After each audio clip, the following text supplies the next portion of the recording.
Welcome back to Sunrise. Good morning. It's 15 minutes after 6 o'clock on this Tuesday morning. Thanks for joining us if you're just coming along. It's now time for the headlines with the only K, Tony K. Good morning. How are ya? I swear, Dennis, if you came out with an energy drink, I would buy it. Whatever brand you promote, I would buy it. All right. I need this in the morning. I'm gonna work on that. Energy drink. What would Think I call about it? No, you're the name expert. You can tell us later for sure. But let's jump into the headlines for this morning. And first up, though, good morning, YouTube. I know our YouTube family is always with us. I'm sure you're live in the chat. Send us a little shout out. Tell us where you're from, right? All right. So headline one. Let's go. Flash flood watch extended. A flash flood watch remains in effect for low-lying and flood-prone areas of southern and northwestern parishes until 5 p.m. today. All other parishes have also been cautioned to expect flooding as a large area of disturbed weather that has been affecting the island since Saturday night continues to produce showers and thunderstorms. In its latest advisory on Monday night, the Meteorological Service said the system, which is now known as a potential tropical cyclone 9, will continue to move away from the island today.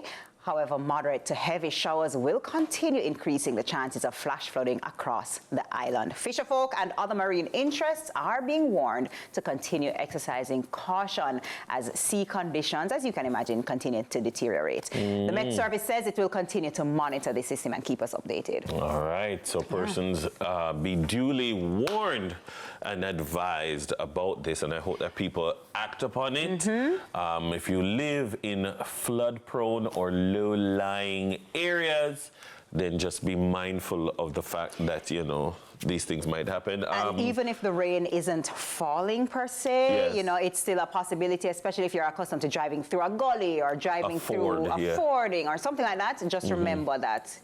Be careful. You never know what may be coming from up in the hills. Some of the times, like, you see people who usually drive through Grand Spin Gully right there. So they drive and then they just say, just kidding, turn right around. Everybody's making a U-turn. You're like, just make a U-turn. Sometimes if you live up Norbrook side and you're going through the ford, just take the long route. Just take the long route. Take the long route. Just, you know, just until we're sure everybody's safe. Wait. Just wait. It's not worth getting washed away and the damage. Take it from me. Don't do it. Just take some of Dennis energy drink and just jam in the car to your radio. Just play your favorite song and just be more patient in the traffic congestion and just keep it moving. Yeah, people, please. We don't want to report any bad news tomorrow. If we go home and cuss about the traffic, then you say, I should have. If we did only. All right, next up, $4.7 billion worth of good news for SSL clients. The state regulator, Financial Services Commission, the FSC, has indicated that the Troubled Stocks and Securities Limited SSL is poised to pay out more than $30 million US dollars or 4.7 billion Jamaican dollars to its clients who have been waiting more than a year to collect on their investments. In a release on Monday, FSC said based on the latest information provided by the SSL trustees, the company is advancing its plans to make a payout to its clients. The FSC said the payout will be primarily from the proceeds of the sale of SSL's international securities client portfolio, approximately valued in excess of, like I said, $30 million USD. According to the regulatory agency, it continues its active regulation of SSL with a focus on ensuring that the company strictly adheres to the requirements set forth in the Securities Act.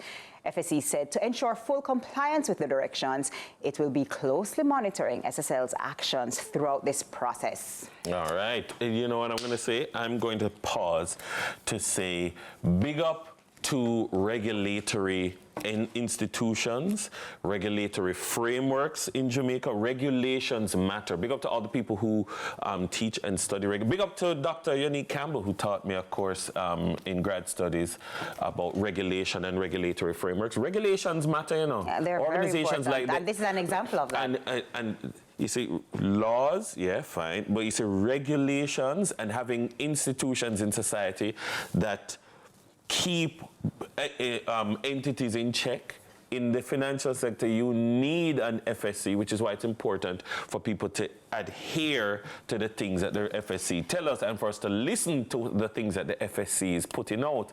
Because, see, now the FSC is able to ensure that people get back their money. 4.7 billion Jamaican dollars is not chicken feed. That's no joke. And you're speaking of the regulatory side, and like you mentioned, what I'm really happy about is the people. I mean, who knows if it's somebody's last that's in their their and investment I know a few portfolio people who or got caught things up like in that, it. you know?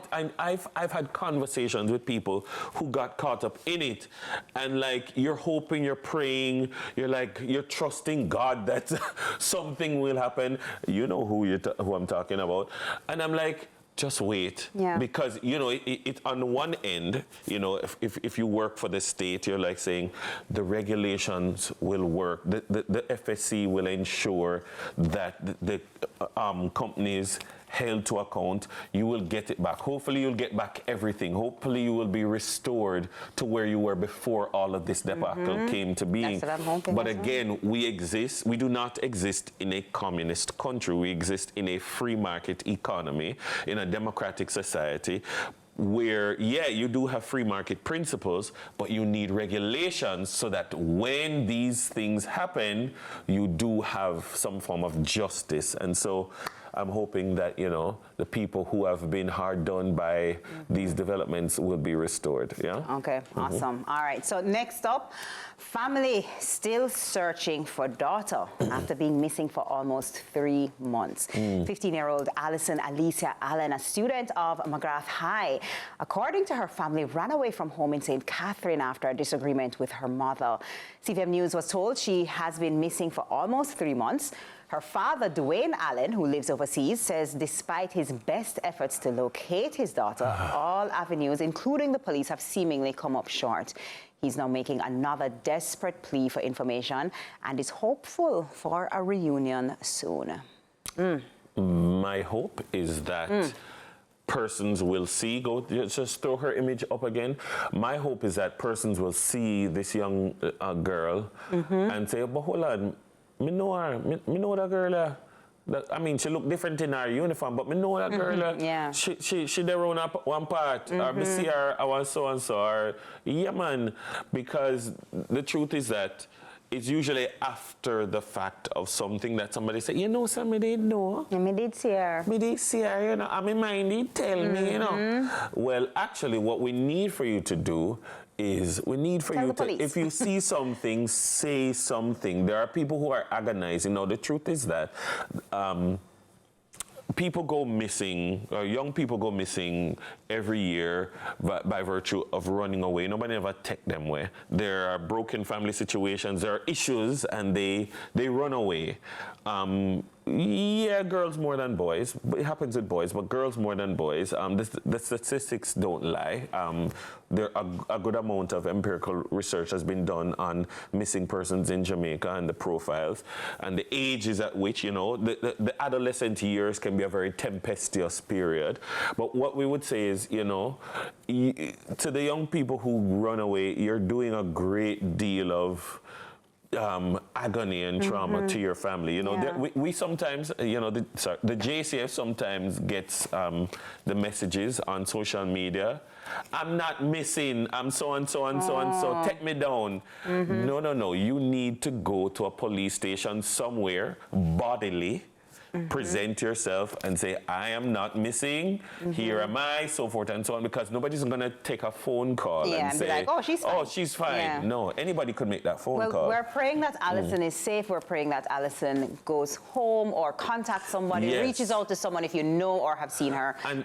Let's encourage her to at least reach out. If going home is not the option for you at this time, at least let everyone know that you're okay. That's what we say. But that's all the time that we have for headlines this morning. Coming up next, we will be flexing our coloring skills in our weekly Russian lesson. Stay with us. Russian.